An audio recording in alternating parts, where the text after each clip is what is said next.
to Season 2, Episode 5 of the Bithell Games Podcast. I'm Alexander Slawinski. And I'm Mike Bithell. Each week, we talk games, what it's like to make games, and the random stuff we don't generally find time to talk about because we are playing and or making games.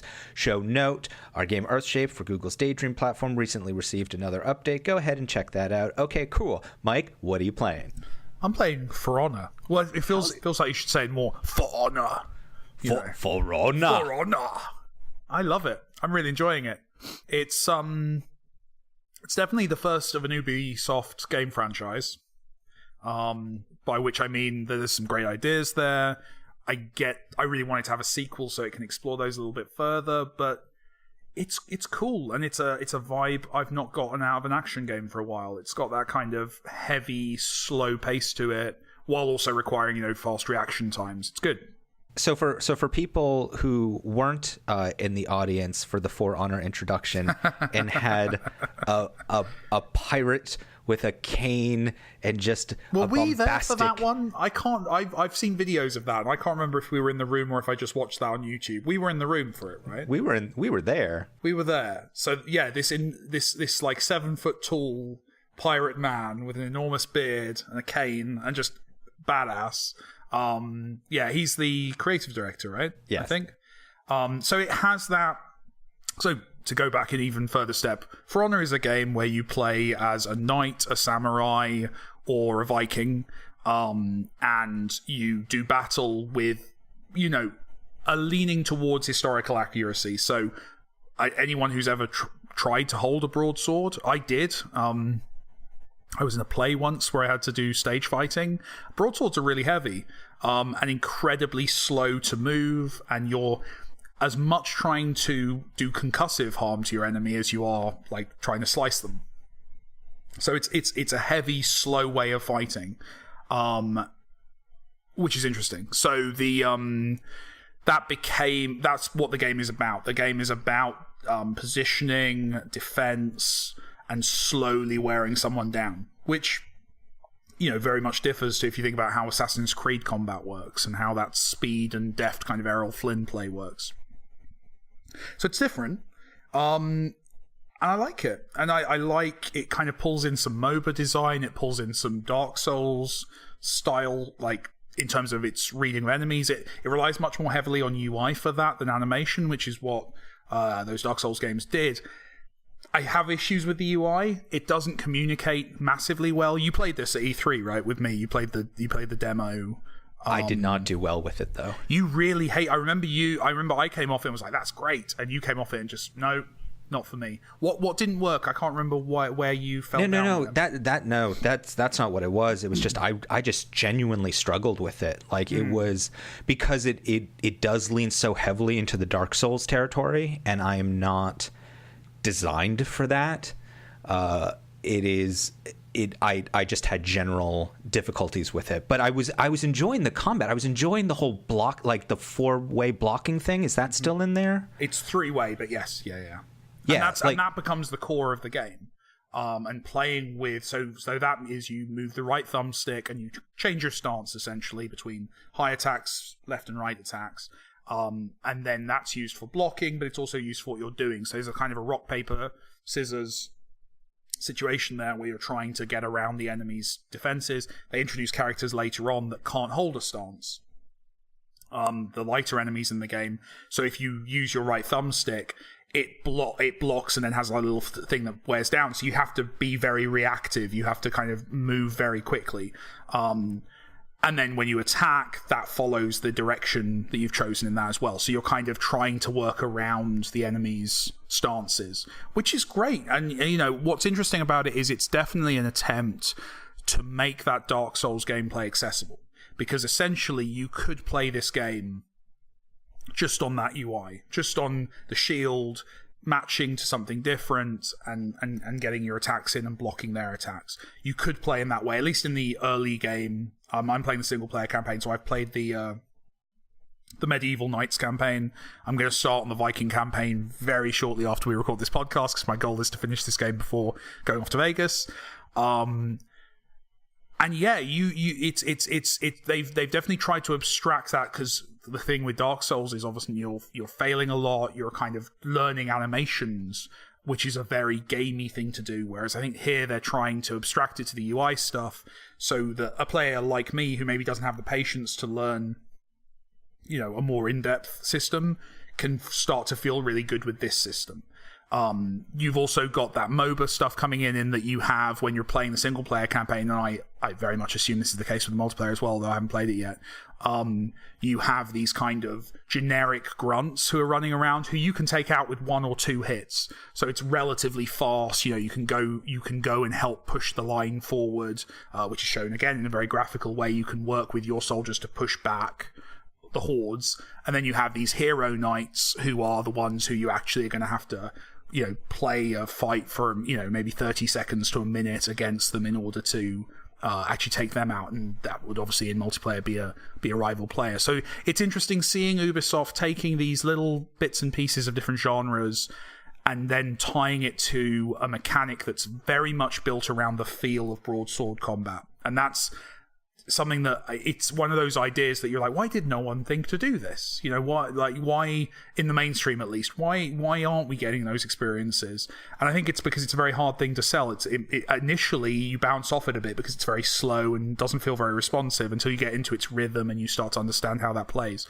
But yeah, I like it. I don't know how much the creative directors kind of, you know, the image they presented of him as this kind of obsessive broadsword champion who's happening to make a multi-million game. I don't know how much truth there is to that, but if that's what happened, if that guy basically, you know, fights with broadswords at the weekends and came into the office and said, this is an experience that we should be kind of creating, then that's a very cool narrative around this game. It's a very cool way of coming up with a game.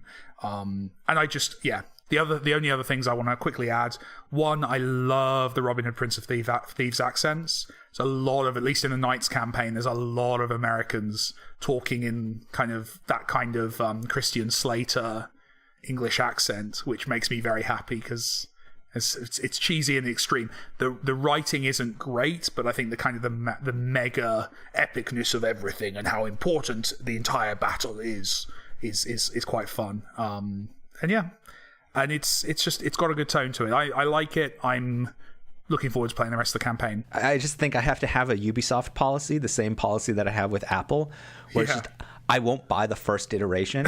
Like, it's definitely worth playing this one. Like it's one. Assassin's Creed, Watch Dogs, like, you know, they certainly hit the ground better. Like with the Far Cry 2. I know people like Far Cry 2. Like, you know, Far Cry 2 was the first in the Ubisoft, in the Ubisoft section. And it's like, I can't do Far Cry 2, but I adore Far Cry 3. Like, it takes them a little while to find the fun sometimes. Although I would say that each of those games you're naming are as a game designer, are intellectually interesting. No. That's what I need to be like. There's lessons to learn there from where things go wrong as well as right. Yeah, I have to be incredibly clear here. It's like an Apple product, right? Like, I understand the iPhone 1 needs to exist. I understand, like, you know, the iPod, the iWatch, like all of these things. But I'm happy for everyone else to beta test them and, you know, figure out what works for a couple years before. But you do understand that in your analogy, we're a rival mobile phone manufacturer. So we definitely need to play with the Apple iPhone 1, right? Right. Super important. But it's cool. But you know what? I think that's often the case. I think Ubisoft are just so stringently franchise based that it becomes more noticeable, but I think most franchises this is true of, right? Like I mean, there's absolutely, you know, the tradition going back to the NES where it's like Mega Man is good, Mega Man 2 is amazing. Yeah. Like, you know, that's very consistent, you know, and then we could get into iteration and talking about that stuff. But Ubisoft as a publishing, you know, first party entity seems to have this very specific pattern that exists. And they're very franchisey. It's very hard to imagine Ubisoft making a one-off game. But yeah, it's cool. It's interesting seeing how Watch Dogs 2 is doing. I remember all the articles about how Watch Dogs 2 is a massive failure, and it's still charting. It's actually, you know, I think Watch Dogs 2 is an illustrative of kind of a game that came out, you know, following a game that disappointed a lot of players, and then word of mouth has kind of done its job, and the game is having kind of an evergreen quality, at least for the first 6 months. No, I definitely have buddies who are now who are finally like picking it up now, and it's funny. It's great. It's the best game they've made in a long time, I think. And they've expressed the exact same thing you expressed, which was just these people are not violent people, so playing the game violently does not fit. I want that aesthetic. out. I want that out. And what bothered me about the violent stuff in Watch Dogs 2, I mean, I don't care about the violence. It's a less interesting way to play the game, but if you want to play it that way, that's cool. What bothered me about it was it really impacted the economy of the game, that if you're not buying guns, basically you have so much currency from like 2 hours in that all of the financial limitations of the game don't work anymore because you're just loaded. Because the most expensive commodity in the game is buying, the AK-47 or whatever. If you're not doing that, if you're just... And I completed Watch Dogs with the starter stun gun, which I never used either, really. If you're just playing it that way, then you have so much money that you're buying outfits. I was buying outfits every 10 minutes in that game. I think that's kind of a life lesson. I think it is. I've been playing Overwatch, finally. Yes, finally. How are you getting on? I am getting along well with it. It is Blizzard at its Blizzardiest, right? It is. It's a lot of lessons they've learned. Yeah. It's just everything works. It works fine, and you just don't question it, and you just keep going, and it keeps giving you gamey things to do, and it's awesome. Now, in terms of the characters are amazing. Loving Tracer. I would love to see what a high level player with Tracer is doing, because she has that ability to blink 3 times, and she can reverse time, and I can totally see how a high level player like who knows the maps perfectly like uses that blink, takes someone out, reverses times. But there's so many characters there. I only had the opportunity really, I played for an entire evening essentially, and I played as Tracer. I played as Soldier 76. Yes. Is it 76 or 78? 78. Soldier. It might be 76. I've got the sculpture behind me, actually, as we record this. I've got the big sculpture of that character. I played as the Soldier, and I played another like I would as far as I was informed, like a low barrier to entry character. Like I tried the flying lady, Farah. Oh, yeah, that's not one to start with. Yeah, no, I tried her. That didn't go. That didn't go well. But I watched some high level players, because we started off with AIs, and we started off with AIs on easy. And again, this is Blizzard at its most brilliant, because we started off with the AI players on easy, and yes, they were way too easy. And then we upped the difficulty to normal. And it's like, okay, they're pushing back, but no, we can still, even as a first-time player, I can still win. I still feel good about myself. And then we, turned it up to hard. And yes, then they are definitely pushing back. And I was doing okay. I was doing okay, but I definitely needed to, at that point, focus on Tracer. And so the characters that I already knew and I knew how to use, and working on that stuff. But it is, and this is where the game shines. The speed in which you go into the next game, that server structure, whatever that, I don't know what team you would call that, in the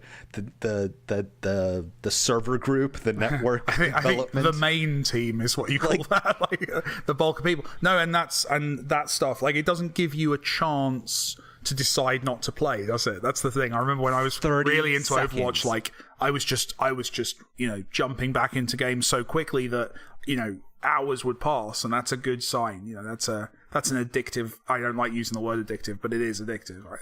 That's a game that's holding your attention and doesn't let you walk away.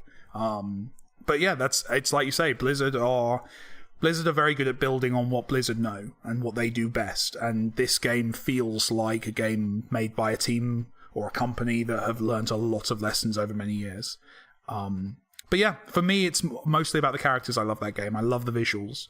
The game. That's the other crazy thing. In terms, in another way, Blizzard gonna Blizzard, right? the minimum spec on that game is minimum. Like, it is, and this has been consistent with the company for, over 20 years now. Sure. But it is still shocking that they hold on to that part of them. That is, if you have a minimum spec PC, you can still play Overwatch, and it still looks really like good. I had a buddy who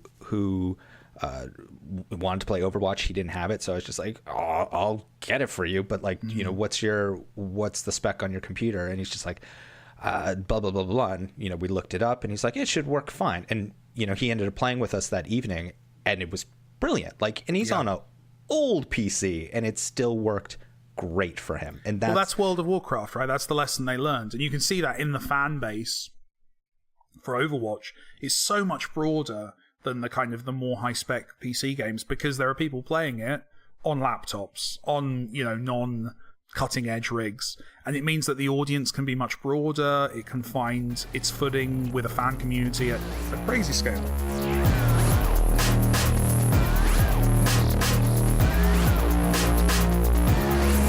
And now it's time for what's going on at the studio. And this week, I'd like Mike to talk a little bit about, we have DICE next week, and then we have GDC the week after that. So we fly directly from Vegas to San Francisco. It's an exciting jet-setting lifestyle. I know, right? Yeah.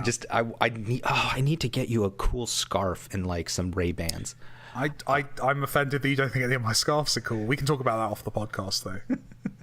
You don't wear scarves. I wear scarves when I'm in countries deserving of scarves. You only ever see me in America, in like San Francisco or LA. No. You wear New England functional scarves. I'm talking about like European. Only like silk scarves. Yes, I mean like European floofy scarves. Yeah, that's. I don't tend to go in for the floofy outfits, if I'm honest. So I would actually like you to, since we've discussed that this year we are very much on the pitch circuit. I think we've mentioned that a couple of times on the show, right? Yeah. That we're on the pitch circuit for the prototype this year, but that was not always the case for you. So I'd actually like you to take a moment to go through, each, you don't have to go through each GDC you've been to, but like going through the sort of eras that you've had with your GDCs and what they've sort of been about. I mean, I guess the first thing is, I didn't go to GDC until quite a bit later in my career than I think a lot of like American developers would do, simply because of the expense, right? Coming over from the UK to something like GDC, the GDC ticket, the flight, the hotels, there's a lot of cost involved. So as an employee, I didn't go to GDC. When I was at my first job, Blitz, and Bossa as well, I didn't go to GDC. I went to we had a game that was a tie-in to a TV show, so I did some Comic Cons with Bossa in the US, but I never went to GDC until it was the GDC after Thomas Was Alone came out.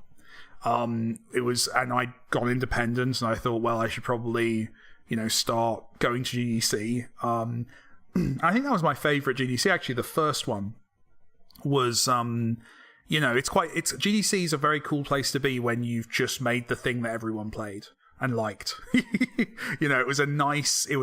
felt a little, if I had a lot of drinks bought for me, it was very cool being.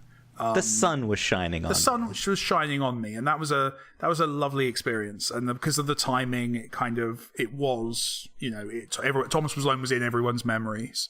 So that was a really fun one. And then the next year. Well, no, it was. Sorry, just to quickly finish that thought. Like, basically, the best part of it was just meeting everyone. All these kind of American indies and stuff who I'd talked to online were suddenly actually like real people that I was meeting, and that was cool. And I went on lots of adventures and did no work and saw 2 talks and got very drunk and ate lots of wonderful food. It was a lovely holiday. Anyway, the next GDC was trying to sell stuff. So that was me demoing Volume to a lot of people, yourself included, I think, doing kind of podcasty video things. And it was interesting. I knew GDC at that point. Like, I knew my way around. I could get to stuff. It was kind of good having that first year where I didn't really have any pressure on me. I was just there to meet cool people. But yeah, that second year was kind of trying to sll volume. But how did you spend your evenings? Because I was still out partying. The press go home and have to write all night. So I was still partying at that point.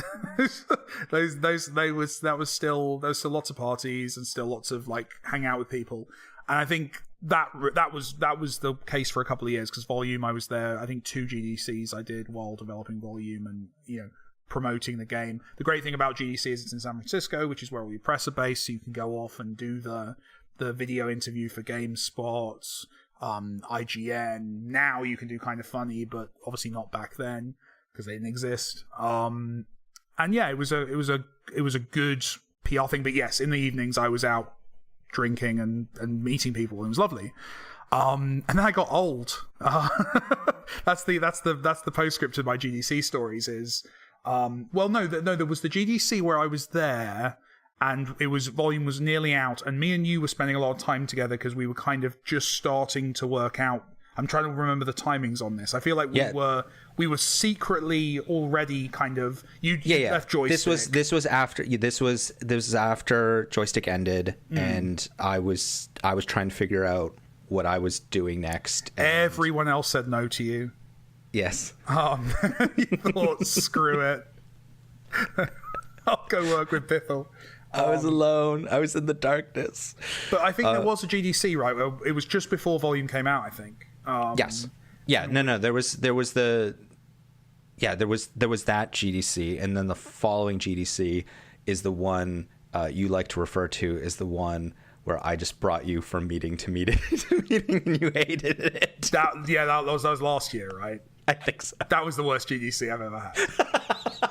So last GDC was just work. And to be honest, I think this GDC is going to be exactly the same. But last GDC was incredibly structured. I didn't see half of my indie friends because they were all partying while I was in meeting after meeting. So that was the GDC where, we were talking to a lot of people about what was next. So for folks out there who want to know how a business finance person ruins your carefree lifestyle, there's less partying. Or there's less partying, but more sponsored parties of big important companies. Less getting drunk randomly in a secret pop-up bar with cool indies. But yeah, that's a transition that's happening for me. Is there's a generation as well with the indies, like the generation of devs that I'm a part of are becoming the older age devs, right? I remember meeting... You're the elder statesman at the age of 30. 31, don't remind me. But like, there is that thing where, like, I remember, I think it was GDC last year, it might have been the year before, where I was talking to this cool indie guy at a bar, and he was a big Thomas Was Alone fan, I think, and we were talking about Thomas Was Alone, and he was working on this Superhot thing that he was playing with. And I obviously I'd heard of Superhot at that point. I was, very excited like everyone else, and it did turn out as a great game. I really enjoyed Superhot. But like that moment where you realize, he's talking to me as I would talk to someone who was from the previous generation to me. So there is a transition here where I'm not cool anymore. I'm the next step of like old age, essentially. So I don't think I'm never going to go back to that first GDC. It's never going to be like that for me again. And now, yes, we have business to do at GDC. So that was last year was lots of... Also, let's be incredibly clear and fair here, though. Like, 25-year-old going around drunk, like partying the entire time is a little bit different. Well, you can't get away with it. You can't you look silly, and also there goes old man Bithell. Yeah. God, it's hanging out with a bunch of people 10 years younger than him. What a loser. Yeah, no, but it is that, right? But also, I think just biologically, like, definitely I can't party like I used to. I can't do the lifestyle anymore. It's fine. But the kind of the focus, the working. What was really interesting about last year's GDC was we went to GDC and we had lots of meetings and stuff about kind of some vague ideas of like the kinds of things we could do next. Volume had just come out, it was doing its thing, and we were kind of ready to start. I think we just kind of started Coda, but that was kind of going quite well, so we were looking for something else to do as well. And we spent the whole GDC talking to lots of cool, interesting people. And then I went for 2 days to San Jose afterwards for a Comic-Con, and ended up talking to Google, and that's what led to Earthshape. So kind of GDC business last year all ended up being kind of almost not irrelevant, because it was lovely to see all those people and meet all those interesting people doing cool things, but also actually ended up, it was the little fun, silly, frivolous thing I did afterwards that ended up being the next project, which but was it was also thing. But we also didn't have something specific, which was the problem we did run into. We had nothing to sell, right? We were trying to talk to people about kind of opportunities, but yeah, we didn't have an idea. We didn't have a thing we were doing. And I think that was certainly a flaw and a lesson that we learned, was that because we didn't have something specific to talk about, one of the things we have to remember is, when you're dealing with executives or biz dev people or anything along those lines, like, don't waste their time. Yeah, don't waste their time. And that they have to report to someone else who, or to a board or something along those lines, who do, open up the gates to, or, open up the vault and say, here, yes, please go ahead and make this thing that you've discussed with us. But if you don't have something specific to talk about, and it doesn't, don't go anywhere. Nothing happens. I think though, some of those conversations have started threads that are now coalescing. That's often something you don't realize in the moment, but like, I can't go into details obviously on the podcast, but like, there's definitely people I chatted to very briefly at last GDC who I think are going to be very interesting people to talk to again. Now we have something. That goes into networking, right? Like that's yeah, or just like, getting to know people. Right, relationship building, networking. I hate the word networking. It's valid, but I hate the word networking. I mean, it sounds robotic. It sounds Machiavellian in a way that bothers me, even though I'm totally a Machiavellian person. But no, I guess for me, when I say network, it's an occupational hazard, because for me in my previous life, like, yes, every person has the opportunity to be a source, right? Yeah, like, yeah. It is knowing as many people as possible. Because it isn't, there isn't an exchange of goods; it's an exchange of information. So it is a different thing for me. But yeah, like, it isn't necessarily networking in this context. It's relationship building, because the thing you talk about now may not be relevant next year, but it may be relevant 3 years from now, 5 years from now, especially if this is your career. Yeah, and having a good reputation is very important in the industry. Being known as someone who does interesting things, or that is reliable, or that shows up to a meeting and has an interesting conversation with you. You know what I mean? Like, this stuff all builds up. But yeah, so yeah, I guess the short version is GDC has shifted for me as I have as the purpose of it has shifted. The purpose when I was younger was meeting cool people and learning. And now it's more business focused. It's more taking care of the next year, basically. Like, what are we trying to achieve over the next year? How do we use this time? Especially as I'm British, I don't have the level of access a lot of people have to American developers and publishers. I don't have the access that you would have if you were based in America, or if you were. So these kind of GDC and DICE become an opportunity where I can reliably know that sort of everyone at that higher business level is going to be around the same areas as me, so I can actually schedule stuff up, and Alexander can schedule stuff up, and I can actually go. 1, 2, 3. I want to thank you for reading the Freedom Mail again. Boom, boom, boom. Boom, boom, boom, boom. Thank you for reading the Freedom Mail again. Boom, boom, boom. Boom, boom, boom, boom. Hi, guys. An idea for a question came to me when thinking about how much I'm looking forward to buying a Nintendo Switch and playing Snipper Clips. I believe the game started out life as Friend Shapes made by SFB Games. Nintendo seems to have acquired the IP from them, rebranded it as Snipper Clips, and is co-developing it with a team. My questions is about selling rights to your video game IP. What do you think are the pros and cons to doing this? Is this an enticing business decision for indies? Would love to hear your thoughts on this. Thanks, Jamie R. I mean, the first thing to say is we don't know the story behind Snipper Clips. That summary is my assumption about what happened there. And I think it's an absolutely fine working assumption, but I'm just always very cautious about talking about other people's business when I don't understand. Yeah, so we'll roll that back for a second. So for starters, there are we're going to talk about now ownership and licensing. Some of the pros.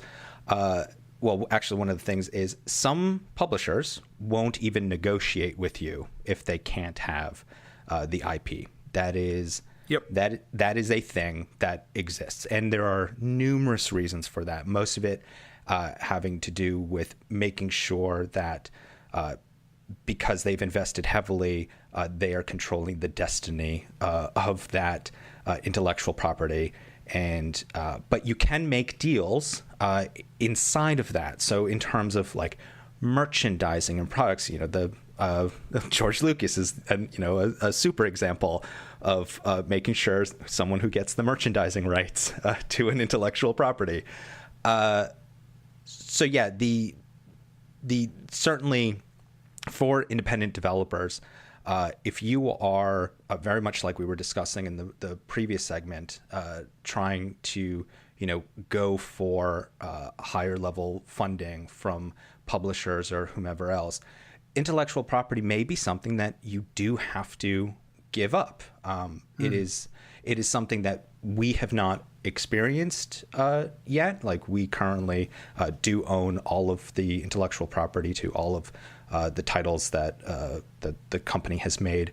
So that's good. But we absolutely recognize that that's not necessarily an option when you start going to these higher levels. So I guess that's a pro con. I don't know. Like the pro being that like you've developed enough intellectual property that you clearly have a track record for doing things that audiences find interesting, and even and publishers find interesting. But at some point, you can't really fund the next thing yourself, and I guess that's a con. Is having to make that decision of choosing the balance that you're going to find. What's your take, Mike? To be honest, very similar to yours, which is good as we run a business together. I think it's a thing that has value. IP is a thing that has value.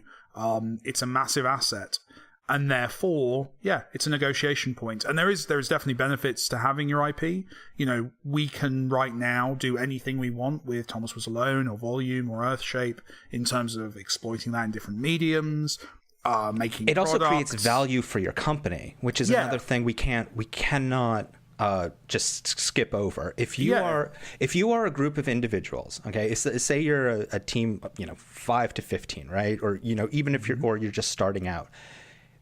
Right now, these intellectual properties belong to us, belong to the company, and if someone were to come along and try to purchase the company. They would be trying to purchase that intellectual property along with whatever human capital the employees that the team creates.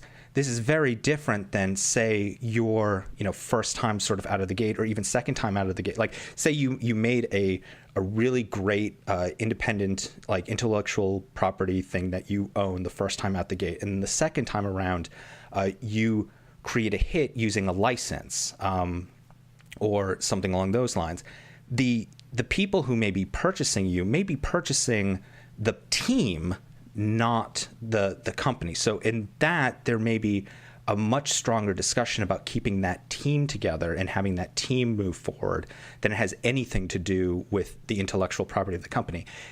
A development studio can have a lot of different assets, whether those assets are intellectual property, whether it's the team, so the way that team makes games is something innovative. It could be it could be a technology thing. It could be something like Epic, where it's about the engine. It's not necessarily about the other stuff that goes along with it. Not that the other stuff doesn't have value. As you know, Gears of War got purchased out of that. So there's very different ways that a development studio can create value for itself. Mm. And it's always a choice. I think that's the thing to point out. It's choice whether you talk to those kind of people who are going to take the IP. It's definitely a positive choice if you want to make, as you say, like a bigger project that you can't fund yourselves. It's also something that you might not care about. You may have a game where you really don't think you do want to be able to merchandise it or do sequels or do all of that stuff. So for that purpose, do you care? I think sometimes the IP issue becomes a bit more emotive than it should do. It's just another thing at the bargaining table. And if it's something you care about, then hold on to it for dear life. If it's not, then that's okay too. I'm a kind of a realist with this. I think it is what it is, and if you want to be at certain tables, it's something you have to be willing to give up. And it's not evil publishers. That's something to point out. It's not evil publishers kind of stealing away your IP. They will pay you for it. It is a trade. So it's a decision I also for find adults to make together. Yeah, no, I also think it's interesting because one of the other things in the discussion of never sell your IP type of thing, is there are publishers now out there that say no, you get to keep your IP afterwards. And in some ways, there is an argument to be made that is not necessarily the best thing, because if a publisher retains the IP rights afterwards, they have a greater investment in making sure that game does well, because they are going to try to make a sequel or franchise it. Yep. And we've all heard that story, right? The indie story of the team whose publisher has just lost interest a week after release, or put it in 1 million bundles, or immediately, or done something, not behaved as if they're nurturing something with a future, but just kind of looking to make a quick buck. And that is something that, if they haven't got the IP, then they're not incentivized to really care about the future of a franchise or a universe, right?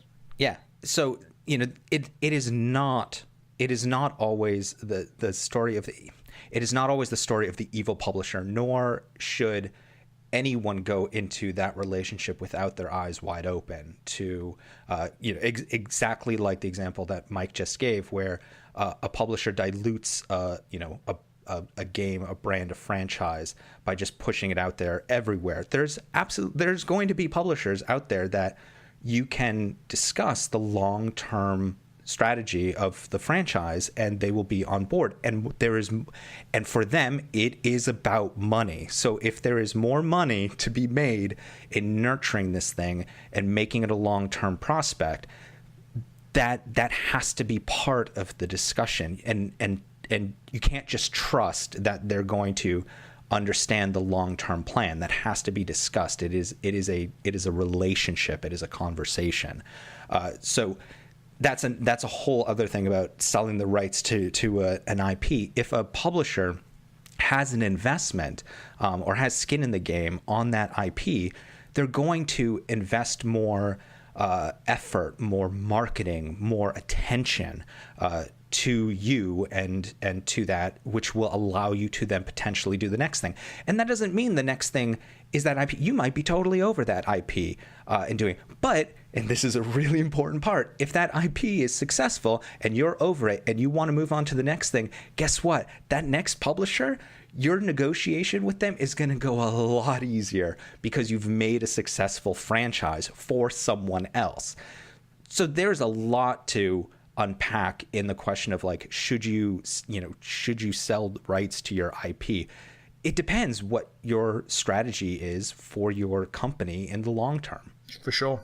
Hi, Alexander and Mike. I'm a fan of underpromise and overdeliver. What do you think about this rule? And more specifically, do you think that making a sexy trailer and screenshots for a game store page kind of goes against this rule and may set an expectation that is too high? Best regards, our good friend, Andre. I do agree with that. I think there's a line, though. I think it's a careful balancing act, because you obviously don't want to undersell your game to the extent that no one wants to check it out.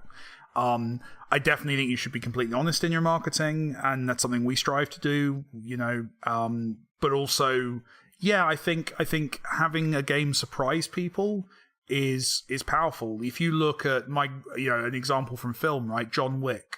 If people had gone into John Wick knowing how good John Wick was, I don't think it would have been quite the cult success it was. It was because everyone went to a low-budget Keanu Reeves action movie in 2015 and were blown away by it. An amazing case example, if you don't know about this, look up Frozen. Look at the marketing for Frozen before it came out. It looked terrible. It looked like a terribly produced Disney... It looked like a DreamWorks knockoff, didn't it? It had that kind of, It looked horrible. That next weekend, totally different story. But Frozen was terribly marketed beforehand. Whether that was a strategy or not is still... I doubt it was, right? I can't believe Disney would do that intentionally. But also, it could go wrong. Like, if you actually sat down and decided to take that approach, it could go wrong. You could absolutely kind of nuke your game. So for me, it comes down to transparency and honesty. Don't overhype your product. Don't try and convince people that you're going to change the world. Present it as it is, and that will hopefully, and keep some secrets. That's the other aspect of this. I think I see it with some games where they're showing the whole thing. They're putting every idea they have into the trailer. Hold stuff back. Secrets are so powerful.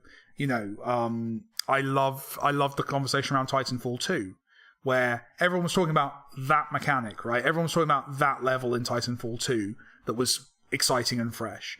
And it wasn't I don't believe they put that in a trailer. I don't believe that was talked about at all in any of the press materials or anything. It was, in fact, I wouldn't be surprised if journalists and press were asked not to mention it. And it became this kind of... I remember I picked up Titanfall 2 because I wanted to find out what the thing no one was mentioning was. And it blew me away as a result. So I think keeping secrets in terms of, and by secrets I don't mean lying, I mean, holding back some of the awesome stuff so people can find it for themselves is powerful. But other than that, I think just kind of being honest about what you're making, being transparent about its limitations.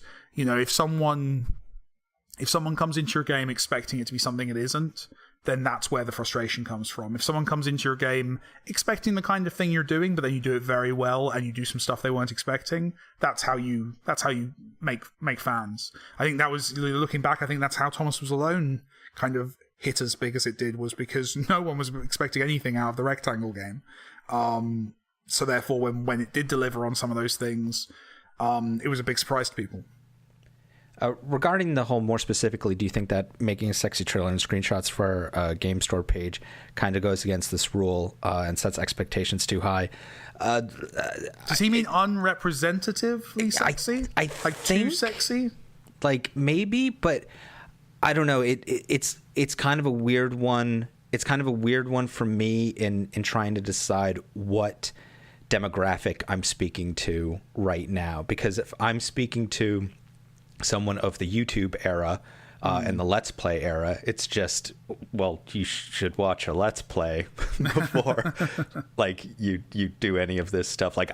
We even talk about the expectation that someone has watched a Let's Play before they've picked up our game, nowadays. I think that's a very fair expectation to have, right? Yeah. So I think it's a weird question on depending on what demographic we're talking about. For me, does a sexy trailer, screenshots on a game store page, I don't really... I'm more focused on word of mouth. If something hits me, it's gone through a couple folks already, so I'm probably hearing something, like I didn't care about Overwatch. I really didn't, but like enough people have talked about it, and yes, it is a massive hit, that it's kind of like, okay, I'll get I'll get around to doing it. We have an anecdote, don't we, about Volume that I think falls into this kind of thing, which was that we commissioned a really cool piece of artwork, which was the box art, which was this kind of ink, really cool illustration of the main character of Loxley. Yeah. And it was a really cool piece of artwork, and we used it throughout promoting the game and pushing it. And it was just a really strong piece of artwork. And we launched the game, and it was obviously the thumbnail and stuff on Steam. And we noticed that people were surprised that it was a stealth game based on that art. They saw that art and thought indie artsy game. They didn't think sneaking around trying not to get shot game. And we made that tweak, didn't we? Where we took out that artwork in the end from the Steam store, and swapped it out for literally like a nice gameplay screenshot, kind of treated well, something that represented like basically like a not boring, but like this is what the game is. And we saw an uptick. We saw that did well. So I think being honest is the big thing. And I think sexy in terms of making a sexy trailer. If your game's sexy, then let it shine through in a trailer. If you're doing stuff with the trailer as kind of a gimmick to try and make the game cooler than it is, that's where it trips up for me. That's where I think you're probably doing yourself a disservice. Yeah, because I think even the second trailer for Volume was... That's true as well. So yeah, that's a good example. So the first trailer for Volume that we put out, the one that I showed on stage at the Sony press conference, was, lots of... it was all gameplay. It was all representative of gameplay, but it was lots of cinematic camera angles, and it was very, very cool and moody and evocative and all this. And we actually found that people weren't clicking on that as much, or weren't as interested by that. The trailer we actually ended up launching towards the end with we did a live action trailer, which was a lot of fun, which was just kind of a silly, frivolous thing. But we also did this trailer that was the user generated trailer. The user generated trailer, which was gameplay footage, basically. Like it was just gameplay footage. It was a bunch of levels that the community had created, because we have this lovely community who made really good levels.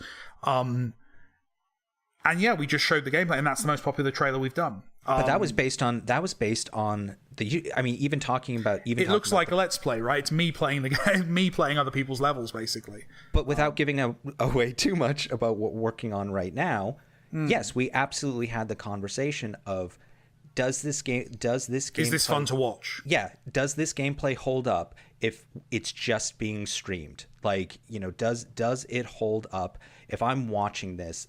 Am I interested in continuing to watch this? And and I think that speaks more directly to his point. Like, yes, there was absolutely a time where something like the live action trailer that we did would have sailed 1,000 ships, right? Like it would have that would have been all we needed to do. But the time has certainly changed where a Let's Play is far more in line with the expectation of the audience. So showing the gameplay, showing really the gameplay as much as possible without boring someone in the 30 seconds that you have to make a trailer. And if your game bores someone in 30 seconds of gameplay visually, then that's a bigger problem, because your game is its own trailer. You're relying on the internet to make hours and hours of trailers for you by showing your game. So unless you're planning to make a lot of DMCA takedowns, which is not a good idea, like you're basically, your game has to sell itself visually when other people are playing it. And it's something that played in a little bit with Volume. It was something that was streamer culture was definitely something that was starting. I mean, the game's about streaming, like it definitely played in a bit. But yeah, with the prototype we've got right now, definitely we've sat, haven't we, on Skype and screen shared and just kind of, you've watched as I've played, or I've watched while you've played, and we've is this something that is compelling to see how someone does? And I think it is. I think we've got that, so that's cool. If you have a burning question about games, game development, or just about the complexities of the universe, you can send those questions to us via contact@BithelGames.com. That's contact@BithelGames.com, through the YouTube comments of this show, or on Twitter by pinging @Mike Bithell or @Slewinski. Thanks for listening to this episode of the Bithell Games Podcast. We can always use your support, so please provide reviews and 5 stars on iTunes. Thank you for everyone who's doing that. Likes and subscribes on YouTube. Thank you again for everyone who's doing that. And positive reinforcement on whatever other platforms you're hearing this show on whenever possible. This podcast was produced by Jonathan Downen. We'll be back next week. Yeah, we will. Yeah. You're taking your mic to Vegas. Apparently I am now. I said it on the show. I'm Alexander Slawinski. Thanks again, and get in the last word, Mike. Batman.